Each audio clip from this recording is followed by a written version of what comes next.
Me, my microphone is here on my desktop, and sometimes I step back and I forget that you can't hear me as well, so I'll try to sit forward. Okay, oops. My calendar, that's what my calendar looks like. Okay, so Ooh, that's scary. Uh-oh, it's not bringing up my PowerPoint. I see it. There we go. PowerPoint not responding. You know, this is the way that technology works. There we go.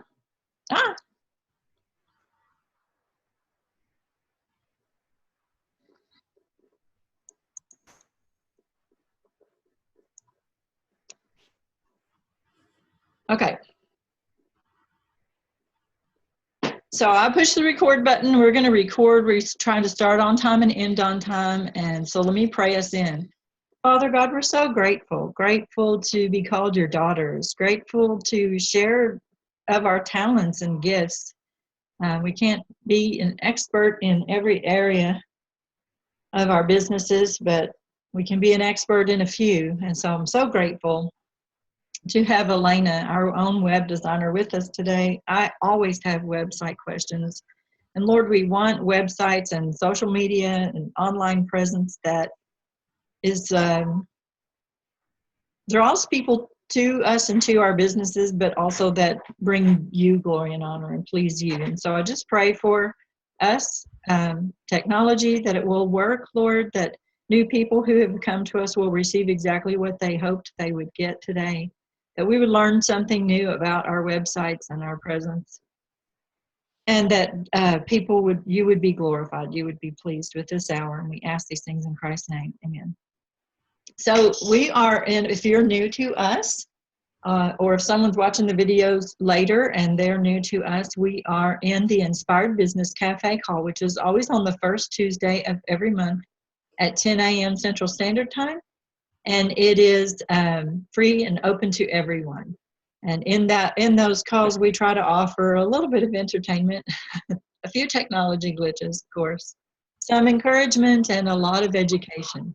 And we are spending the next month on website wisdoms and website wows. So that's where we're starting today. Our mission in NACWE, the National Association of Christian Women Entrepreneurs, is to train, empower, and inspire Christian women as we build our businesses. We do this by connecting all over, live and virtually all over the internet. We create together and share ideas and resources, and we collaborate together. We've got a lot of projects going on together. I'm very proud of that. Here's how you find us. This is where we are. If we're going fast, it's because we want to give Eleina a lot of time to talk about websites and have time to ask questions as well. So screenshot, take a picture of this page if you need to come back to it later. This is our website is nacwe.org. Oops, typo there. And then we're on Facebook, Twitter. We're actually on LinkedIn, Pinterest, YouTube as well. I'll put those in there later, but we're still working on some of those. And then you can email us at info@nacwe.com. That's for everyone. And then members have their own special private groups in addition to access to the website and everything you see above. So again, we're talking about popping up our online presence. In May, we talked about the power of your words online, and that was very powerful. I changed a lot of things in the ways that I do things and my approach to things. Lots of takeaways from that. In June, we're going to talk about websites, and in July, we're going to talk about social media. The first Tuesdays, again, are open to everyone at this link. This link stays the same all the time. And then the other Tuesdays are for members only. So, of course, if you're not a member, we want you to join us for more thrills and more fun. So here's the way we will do this. We will have the webinar. We'll put Eleina's slides up here and turn the floor over to her for a little while. And when she finishes, we'll do some Q&A about websites and things that she's taught us. And if there's time, we will stop the recording and have a little chat.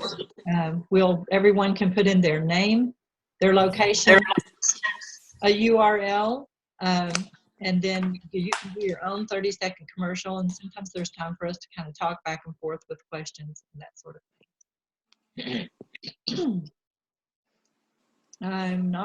We are going to do some regional trips. We can't come to you wherever you are in just any old way, but when Lou and I have trips already planned, we're going to let you know where we are and hope that you can, if you're close by, can come to us. So in September, we're going to be in Denver, Colorado, in St. Louis, Missouri, and we may be in Tulsa or Oklahoma City, Oklahoma.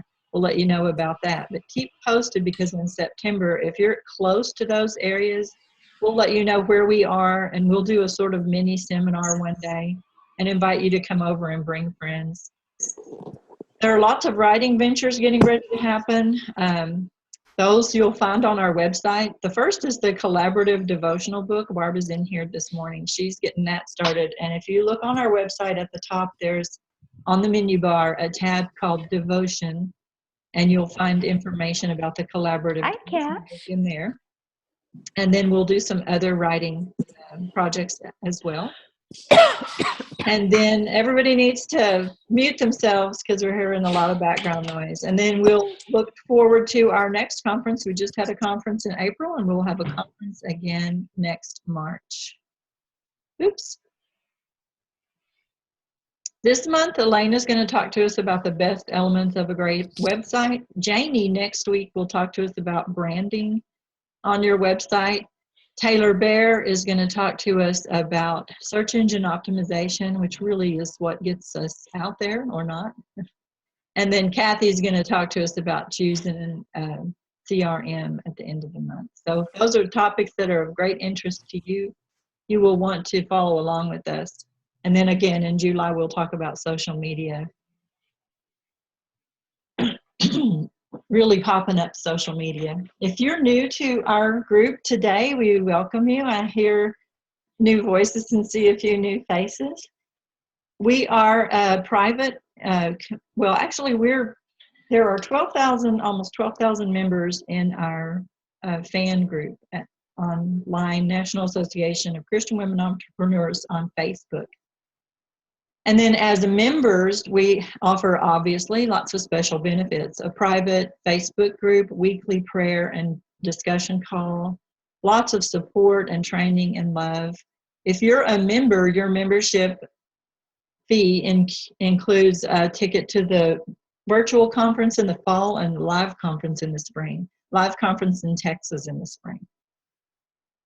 Every month, we invite experts to come in on Tuesday mornings at 10 a.m. to talk to us about, different topics. So after we finish social media and online presence information in the summer, we'll be doing a month of branding. We have a month coming up about money, tracking the numbers and how do you budget for building this business. We have a month coming up on strategic planning.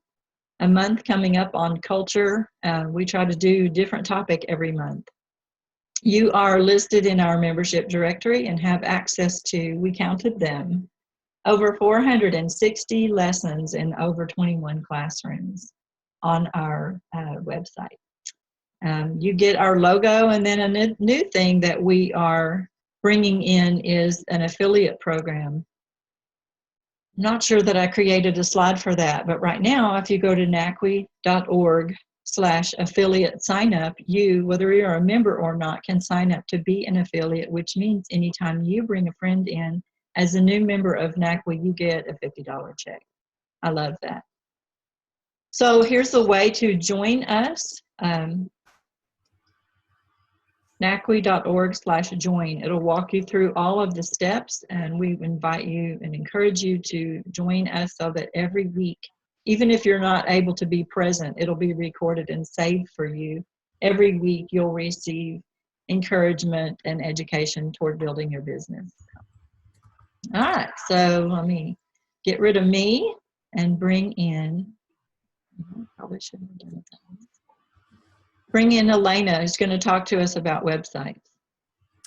Hi, everybody. If you don't mind, I'm actually going to close down or stop my video while the presentation is going on. so I'm not distracted by seeing myself, because this is new to me and I don't like it. I like seeing all of you. That's really fun, but I don't want to see me. Okay.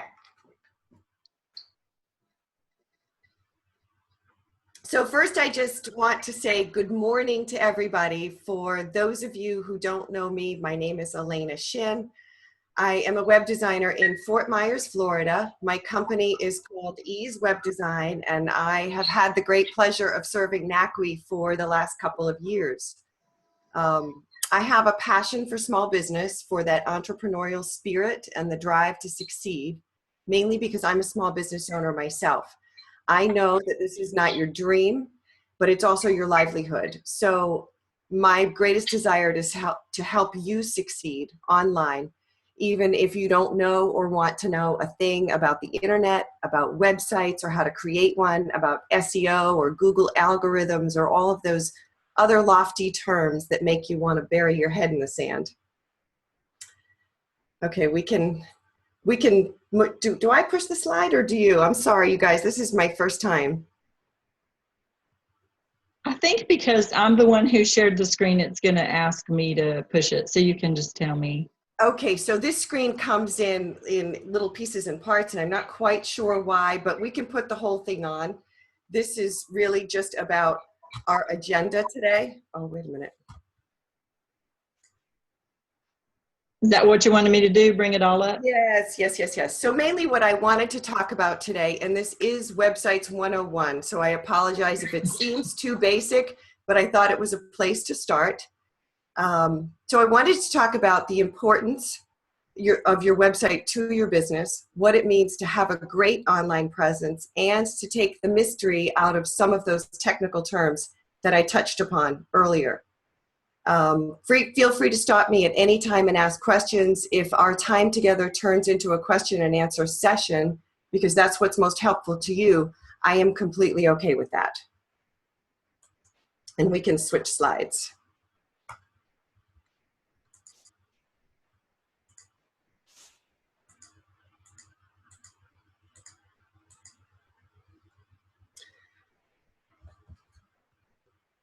Okay, here we are. So, depending on what reports you look at, 40 to 50% of businesses still do not have a website. So if you don't, you're not the only one. I can remember back in the 80s in my first career as a paralegal talking on the phone one day with another attorney's office and being asked, what is your fax number? And we did not yet have one. You'll remember that at that time, it had become the fastest means of sharing documents and information, which I know seems crazy now, but it allowed us to accomplish everything quickly, and it had become the way of the world. It was expected. The expectation today is that a legitimate and a credible business will have a website. And we all know that nobody looks at the yellow pages anymore, so you're not going to be found unless you have an online presence. Entrepreneur Magazine once said that you should at the very least have a presence on the web so that your customers, potential employees, business partners, and perhaps even investors can quickly and easily find out more about your business and the products or services that you have to offer. So the answer to this question is an unequivocal and resounding yes. If you have a business, you should absolutely have a website.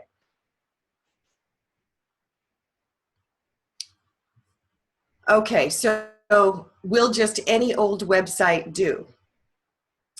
Well, I have read that it's hardwired into our human brains to assess a person within about the first 30 seconds of meeting them.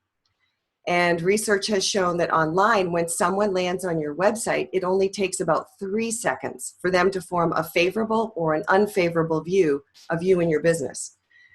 So we only have one shot at this, and first impressions really do matter online just as they do in person. And you might even say that in the world we live in today, your website is far more likely to be your potential client's first impression of you. So to answer this question, will any old website do? The answer is no. It does, in fact, need to be good. Okay, so what constitutes a good website? You'll notice on the left side of the screen, I have what you would typically see in website design back in the 1990s, and what you might see today on the right side in 2017. The point here is that your website really needs to convey the level of professionalism that your clients or your potential clients expect in order to do business with you. This is your opportunity. This first impression is your opportunity to build trust and confidence in your business. Times have changed, and we all need a website that makes a great first impression, because this is just a large part of what will inspire a viewer to want to either read further or to pick up the phone and to call you. Okay, so I'm going to go through some other things that constitute a good website beyond the first impression. The second thing that I would like to mention is that it should be responsive and mobile friendly. Does everybody know what responsive means? Pretty much, right? I'll go over it. A responsive website recognizes the device that's being used, whether it's a laptop or a PC, a tablet, or a smartphone, and it resizes itself accordingly so that the site viewer can easily read what is being viewed on the screen. So if it's a mobile phone or a tablet, for instance, it will resize itself down to one column, but the content remains large enough so it's easily readable. So you're not scrolling open and scrolling closed like you would on an old-fashioned website that's not responsive. Another example of mobile friendly might be that your menu reduces down to that little hamburger icon that you see at the top right of on a mobile phone. Your phone number would be clickable, so a cell phone user can simply tap on your number in the header or the footer of your website, and it will place the call. In today's world, I guess the point is that people do expect convenience. People are on the go and doing most of their searching online on their mobile phones. So the easier we make viewing our site and calling us, the more likely someone is to do so. Also, with regard to mobile friendly and responsiveness, I think it was April of 2015, Google came out with their most recent algorithm for search rankings. And what they said was that websites that are not responsive or mobile friendly will be placed in the bottom of the heap in their search rankings. So it's very, very important from an SEO standpoint as well. Okay, a couple of other things to consider is that your website should be easy to navigate, and we hear that all of the time. Online viewers are notoriously impatient. It has to be obvious and simple for someone to find what they are looking for, or they will leave your website. So that's really as simple as being easy to navigate as what that means. Your contact information. There is nothing more frustrating than having questions for a company and being unable to find a phone number or another way to connect with them. People will automatically look for a contact us page, so that should certainly be there. But I also think that your contact information should be placed in the footer area of your website, because that's uniform across every single page. This way nobody has to search for it, and that footer area has kind of become the natural place to look, almost like a signature at the end of a letter or company info at the bottom of your email. So to sum up the importance of a good website, Entrepreneur Magazine said this, so this is not my quote. They said, it's not enough that you just have a website. You must have a professional looking site if you want to be taken seriously. Okay, what is online marketing, and can it increase your business? Online or digital marketing kind of sounds like rocket science, but it isn't. Just the fact that you have a website, that you are online, is marketing your business, because this is your virtual storefront, and it is the place that you will now be found. There are other forms of online marketing that you can incorporate into your website. Kathy, our virtual assistant who specializes in technology, she is just an absolute whiz at stuff like that. But I'll go over what some of these things are. The first item is content marketing. It's what you say it could be your headline, it could be testimonials on your website, it could be how-to articles or helpful blog posts. I'm getting a lot of feedback right now. I don't know what that is. If we can get everybody to mute themselves, sometimes I can mute them, but I don't see how. I'll just keep going. I hear a bunch of stuff in the background, but basically content marketing is what you say on your website. And all of those things matter too, because those are ways in which you build trust. That's your opportunity to tell people, I know what your stressors are. I can alleviate that stress for you. This is who I am, and this is how I can help you. Having a successful headline is a big part of content marketing.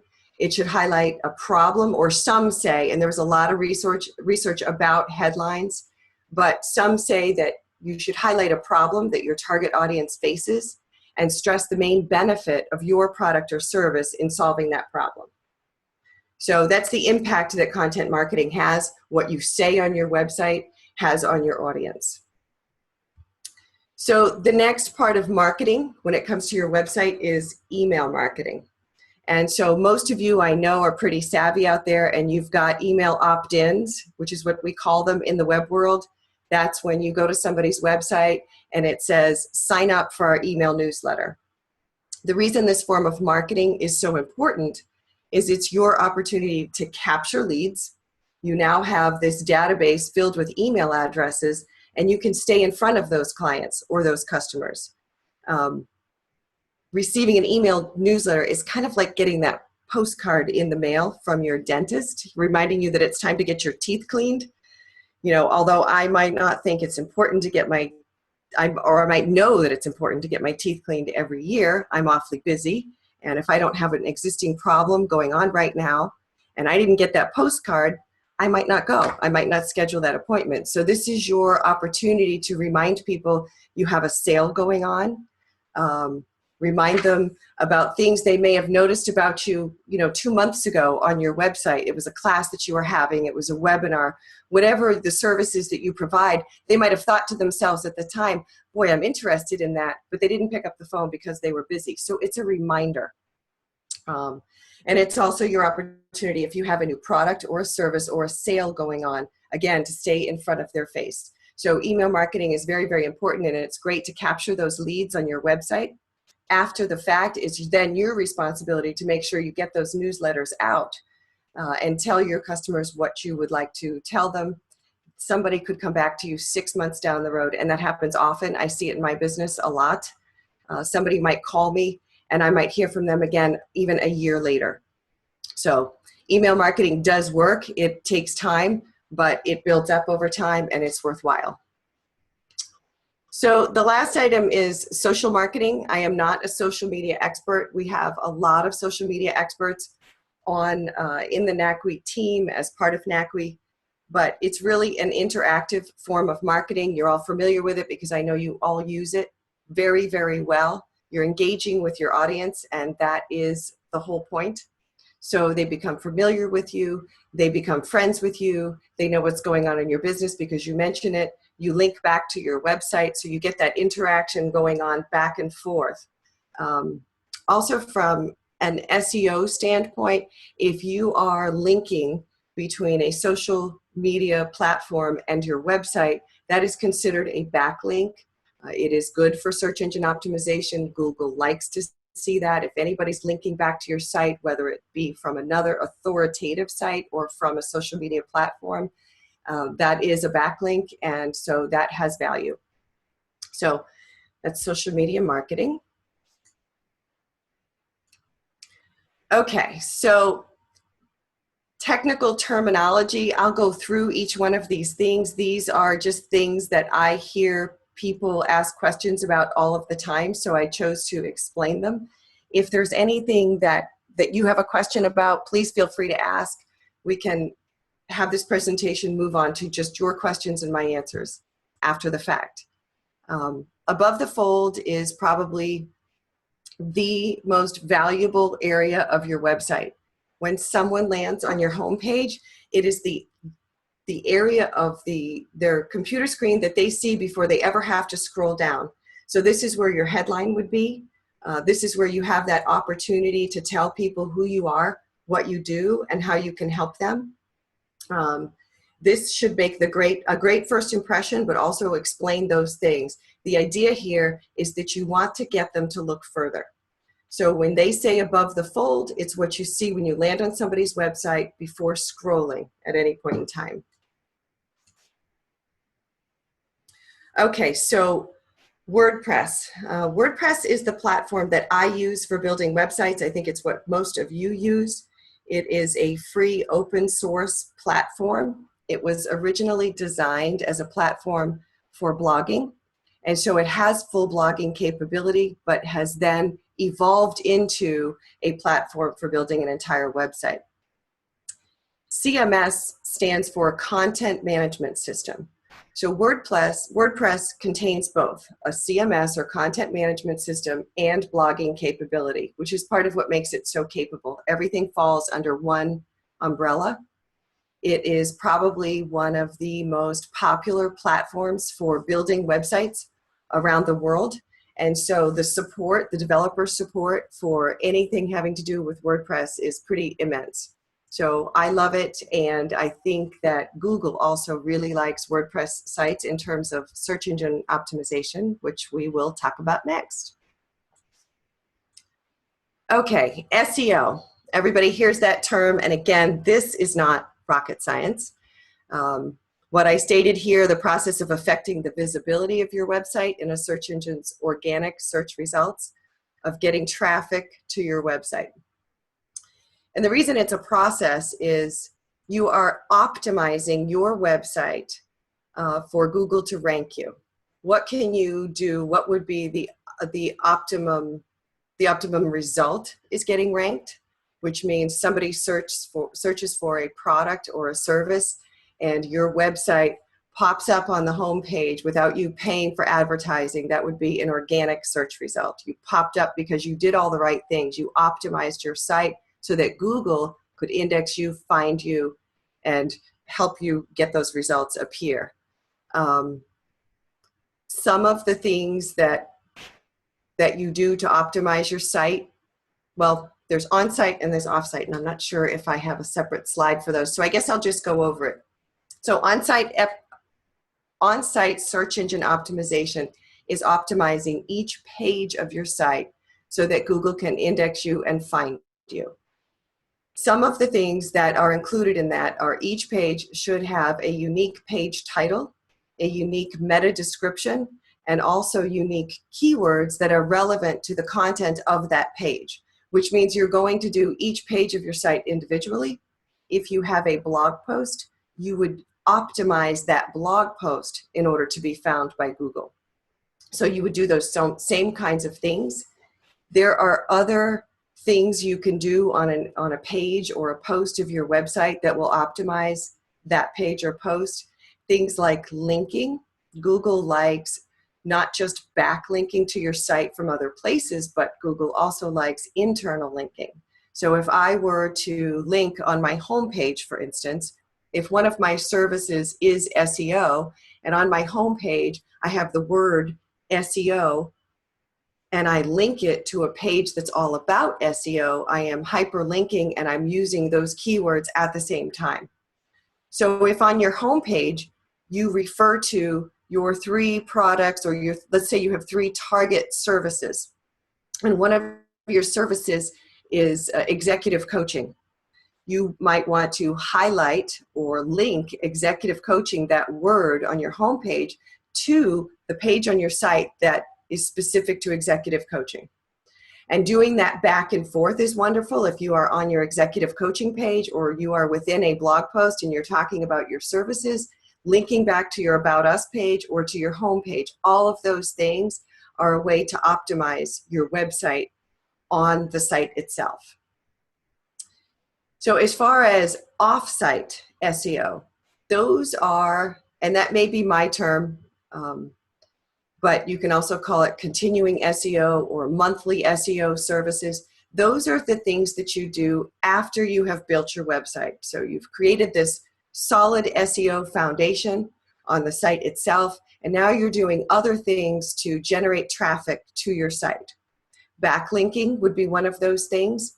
So if you went out to industry leaders and asked them to link back to your site for some of your services, that would be a backlink. The social media marketing I mentioned earlier, where let's say you put a blog post, or you link a blog post of yours that's on your website on your Facebook page. So you share that blog post on your Facebook page, you're now linking back to your website. You could do that on LinkedIn, you could do that on Google+, you could do that on any of your social media platforms. You can link back to your actual website, which is wonderful. Activity is something Google looks at. So maintaining your site, when you make changes to your website regularly, and when you blog, Google sees you as an authority in your industry. Their actual criteria in ranking a website is that they want you to be an authority in your industry. If they can see that you're regularly active, that means you're working your business, they see you as an authority. If you have a lot of content on your site, they see you as an authority. So those are just some of the things that you can do off-site. Obviously, there is advertising. I'm not a specialist in SEO or advertising, but you can do, Facebook, Google AdWords, and things like that. All of that is also off-site SEO. So it's all of the things you do after the fact, after your foundation was built. Hey, Eleina, that's Lou. We had a question in the chat room from Kim. What is a meta description? Can you tell us that again? I can. Okay, so a meta description is what's shown on the search results page of Google when someone seeks your services. So if you were to search web design services in Fort Myers, Florida, and the search results page comes up, and it's going to give you the page title, it's going to give you a link to my website, let's say, and then there's going to be a brief description underneath it that says who I am, or what it should say is who you are and what you do and how you can help me in as brief a terms as possible. Google allows you 160 characters to do this, and then it will trail off with 3 dots. We program the meta description in the back end of your website, so I can actually tell Google what I want that description to be for every single page of your site. And some sites that have been around for a while, you will notice that not only will you get a search result for the home page, but you'll also get a listing underneath of, let's say, 6 pages of your site, 3 on the left and 3 on the right, and you'll see the unique page title and the meta description for each one of those pages. So they say from an SEO standpoint, your meta description, when you choose it, it should be unique to each page, because your home page is very general, but you've got specific pages that are targeting services you're offering to your clients. So your meta description on those pages should be specific to that service. It's another way to capture those keywords. And so you're going to have a description that says, we offer executive coaching to high-level CEOs across the country. You might put that on your executive coaching page, but have something entirely different on your homepage. Does that answer your question, Kim? I think so. Yeah.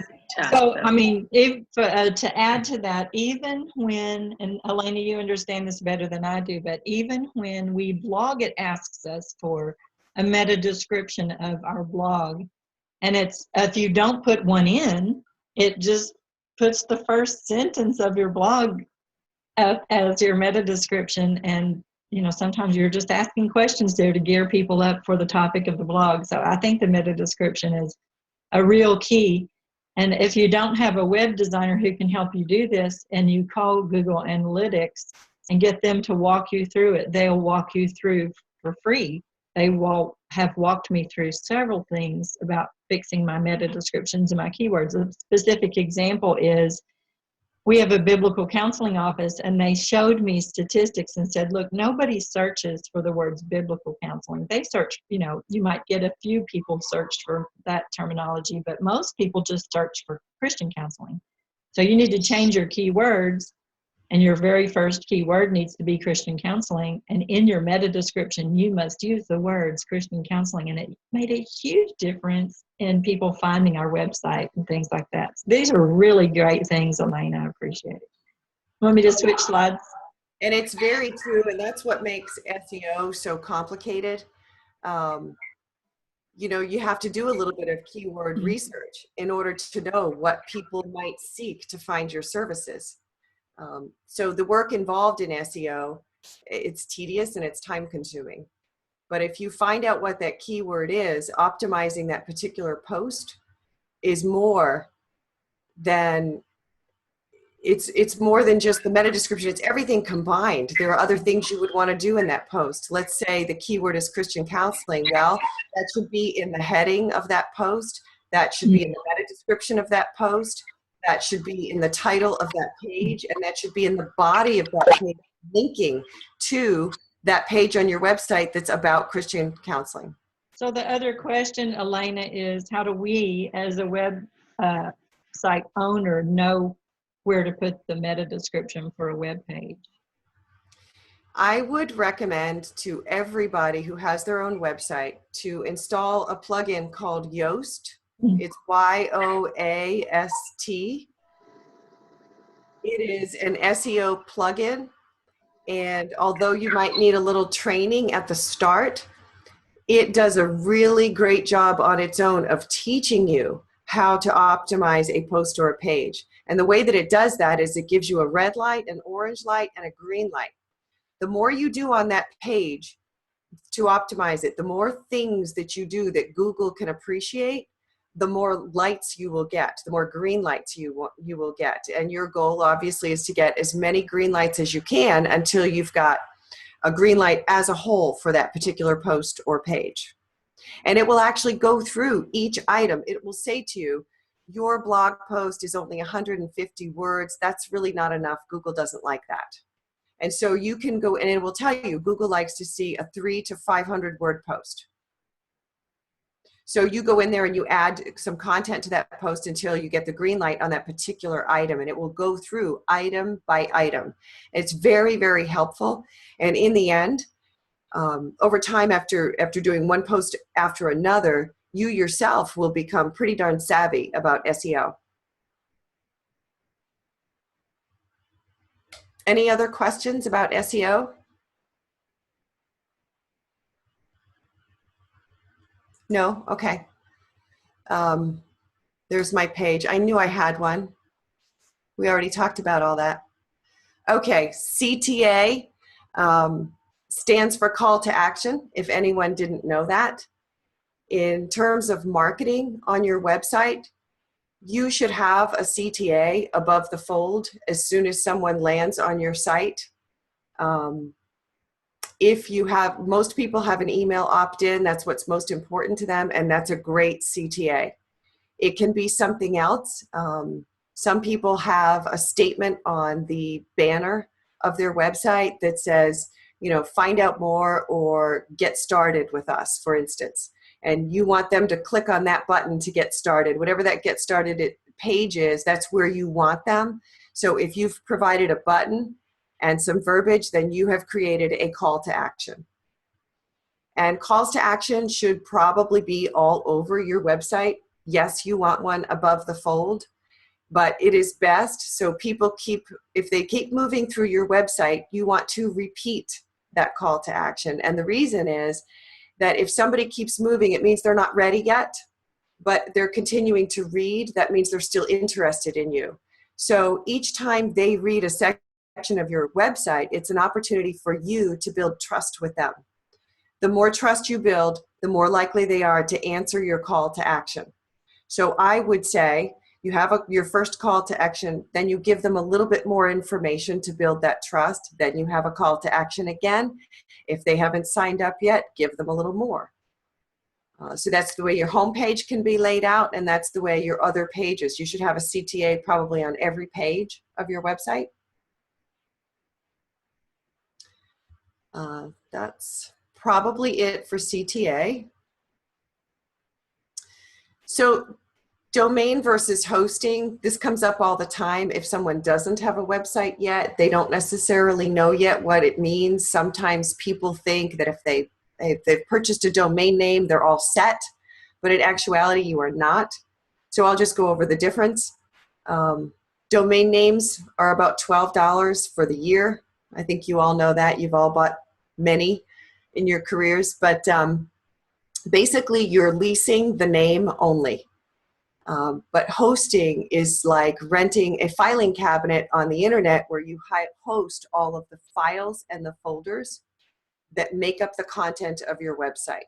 So you rent the name, which is the domain that you purchased or that you actually lease, because you lease them for a year at a time. You buy a domain name, but it's only for a year. And so domain and hosting, one is the name and one is the filing cabinet. In terms of SEO, it's probably worth mentioning to all of you that because Google is looking to see that you're an authority in your industry, one of the things they look at is if you have only purchased a domain name and a hosting account for 1 year, you might not be serious about this business. You might be just like banging the idea around, trying it, and they get that. So if they see that you purchased both for 3 to 5 years, they think that you're serious about your business. And that's another marker for SEO, another positive SEO marker to Google. It costs more money, but if you are serious, it's worth it.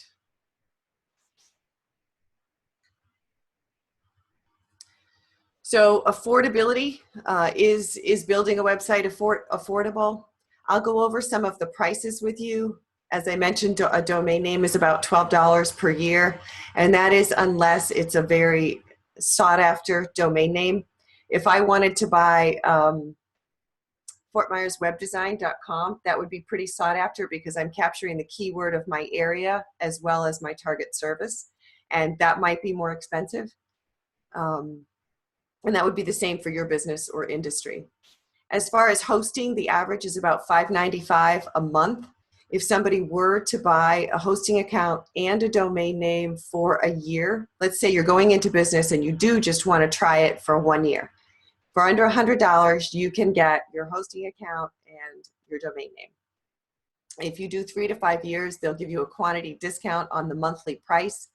And my guess, it would be around you could probably get into it for about $350 even for 5 years because they do give you a better price up front.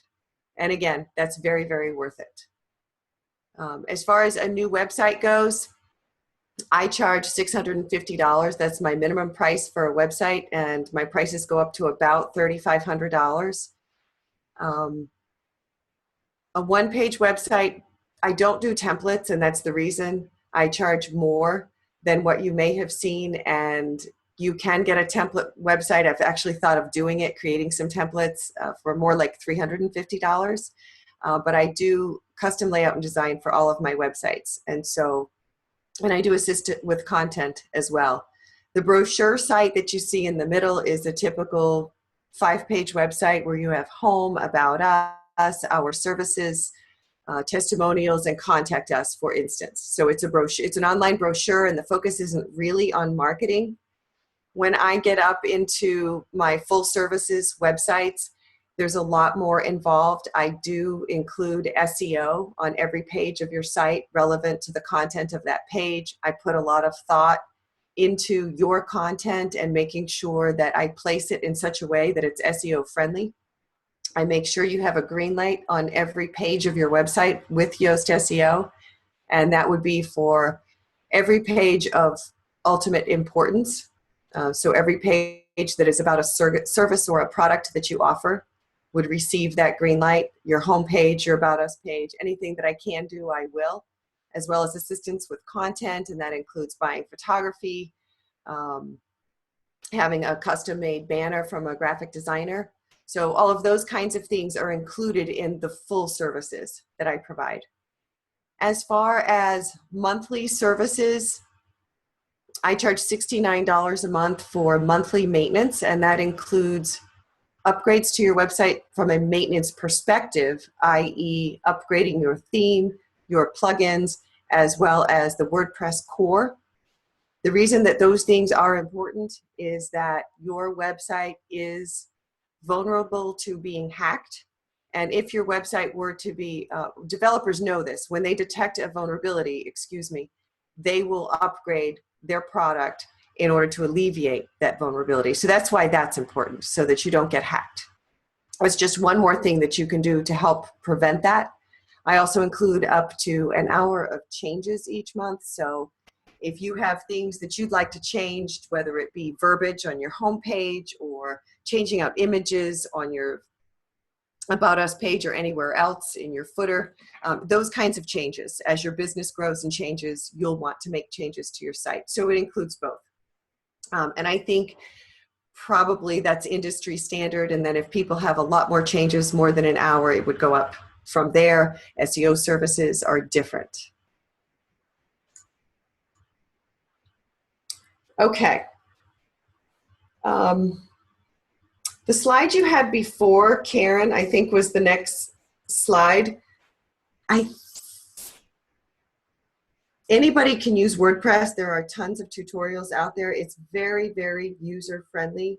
Can someone build a website themselves? They absolutely can.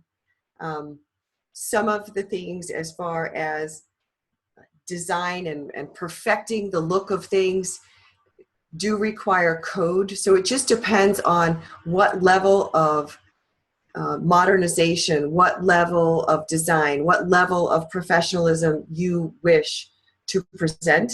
But there's a lot that you can do by yourself. There's a lot that anybody could do by themselves. Anybody can learn. The only thing that makes it hard is if it's not your career, if it's not what you do every day that makes you money, then you don't really have the time to learn what it takes to really design and code. That being said, you can still create something beautiful on your own. I have often helped people who did things on their own. Kathy always says, if I could just make it functional, would you make it pretty? And I can do that. So yes, so I guess what I would say is any of you can build a website yourself. You can always hire somebody to help you with. You can hire somebody to help you with pieces and parts, whether it be making it pretty or whether it be adding functionality. Like, could you add an email opt-in to my homepage? Those are things you can hire somebody else to do if that seems like it's a little bit too technical. However, I will tell you that there are videos and tutorials that will teach you how to do anything. And again, I would say it's really not rocket science. So there's a great opportunity for somebody who doesn't have a website to build one themselves and to have one without having to invest a ton of money. It's definitely doable.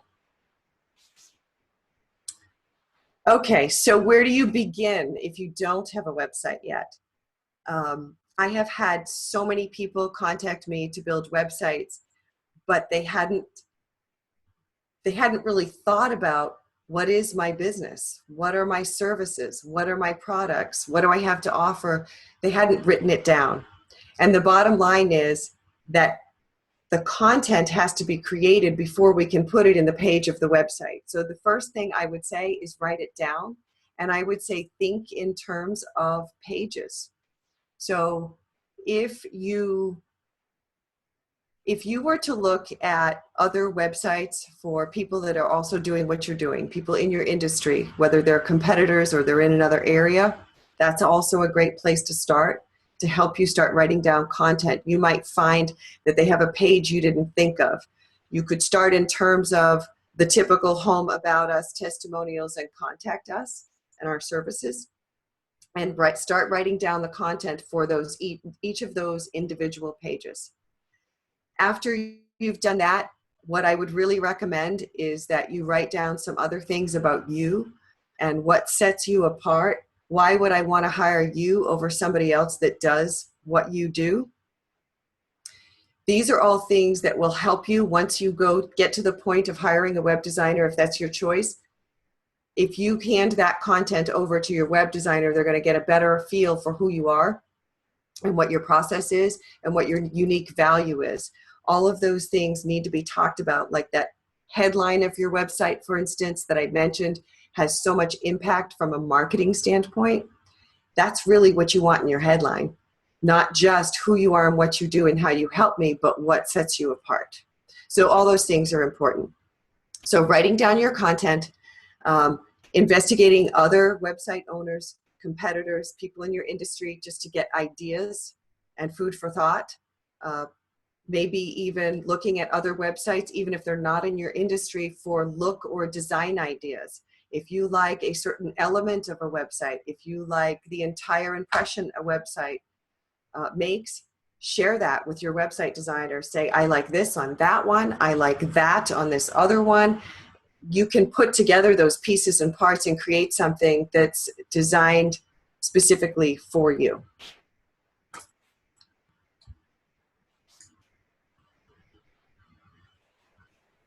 And that is it for my presentation on creating an effective online presence.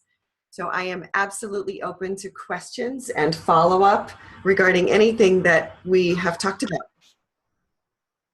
Eleina, this was so good. I mean, I had a chance to look through the slides before we even started, and there was so much great content there.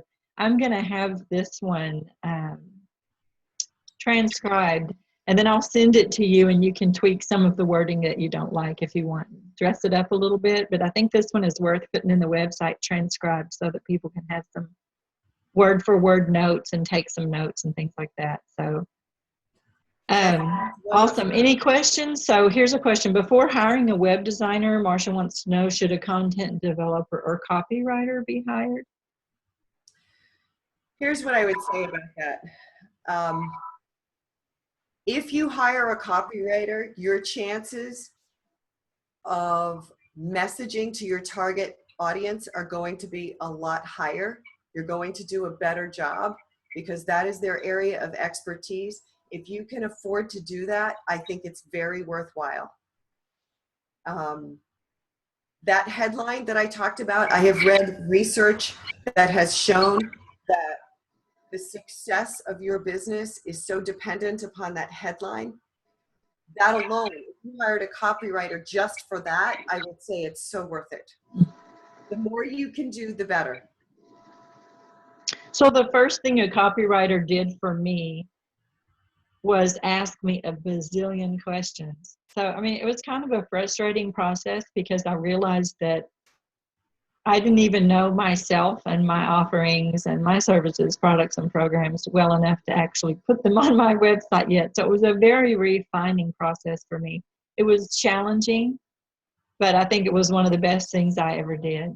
Now, after that, I kind of made a mess of my website and had to go back and re-clean up. But I think starting out with a developer or a copywriter, or even going back to that slide that you gave us that showed us questions to ask, things to write down before you even started out, is really crucial. Who does the graphics? For me? No. Are you asking me? She says, Marsha, who does the graphics for, you mean for, if you're getting a new website and you hire a developer or a copywriter, you probably do have to have a different graphics artist, I think. I actually, for some of my full service products, I include graphic design. Christine Dupree, who's also a member of NACWE, is my graphic designer. She's amazing. And I think my websites are far more beautiful because of her. So you can hire your own, but it matters. Another question from Nancy. Nancy, next week, we're going to have, isn't it next week, Lou? Janie comes in to talk about branding on your website. And so she's going to answer some of these questions. But her question was, she's read that our brand ought to just be our personal name. And do you recommend that it just be your personal name? Or although I've read an awful lot about branding, I am not a branding specialist, and maybe Jamie is, and she might be the better person to ask.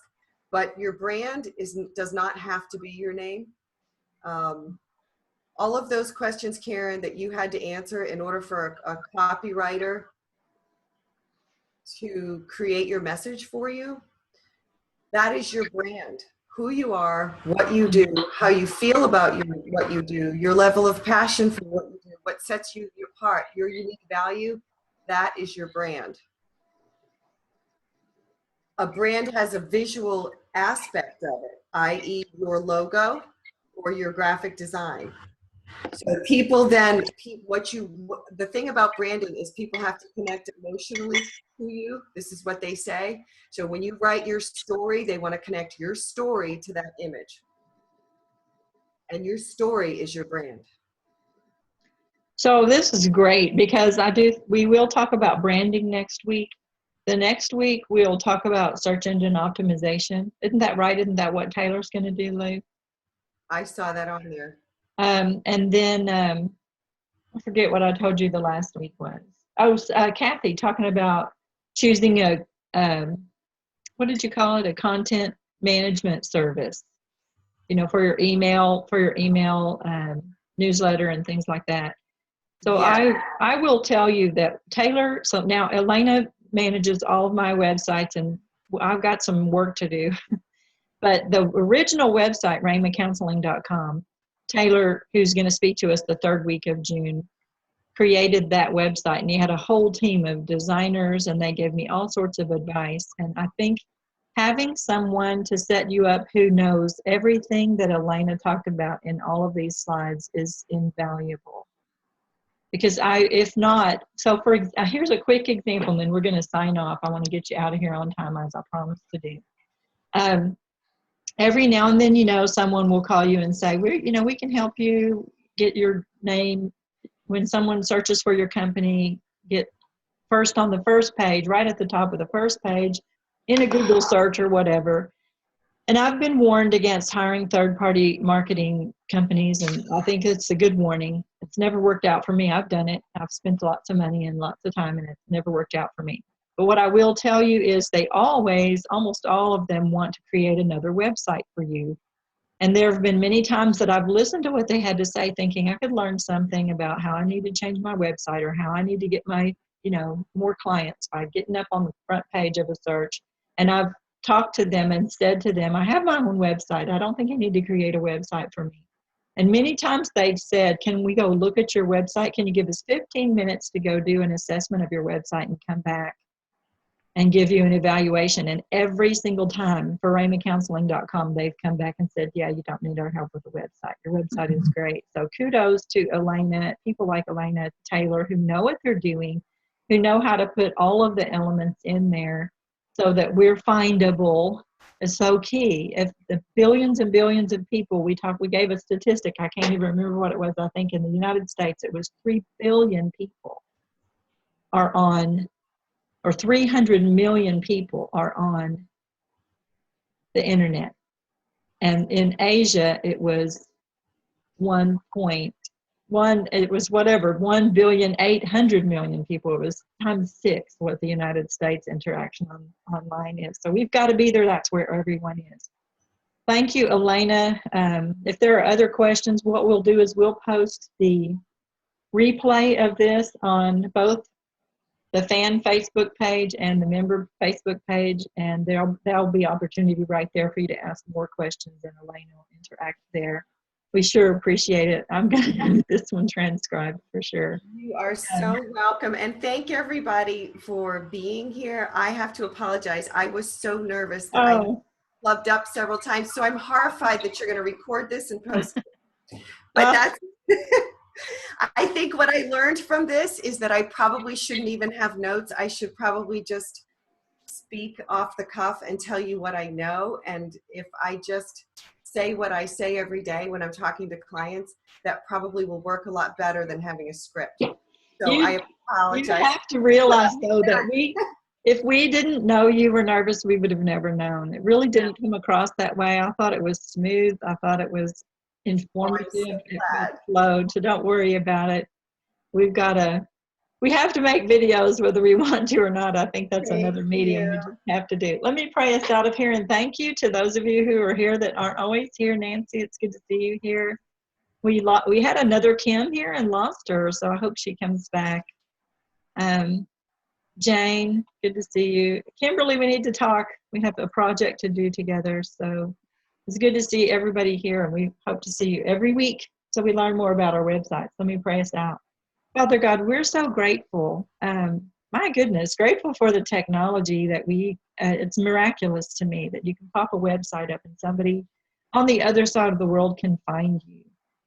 I'm grateful for people like Eleina who know how to put it all together, and the hidden pieces that I wouldn't understand and wouldn't know how to put together just fall into place. I'm grateful for color and pizzazz and sass and pluck.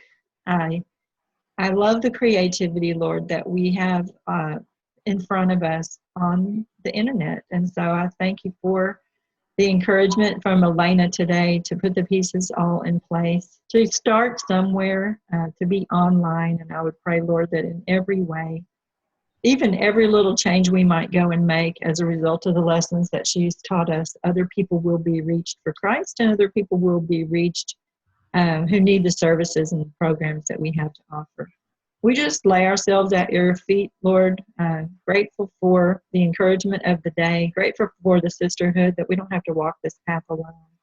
And may all we do bring you pleasure. We ask these things in Christ's name. Amen. Thank you so much, everyone. Great to be here. Bye, everyone. Thank you. Bye-bye.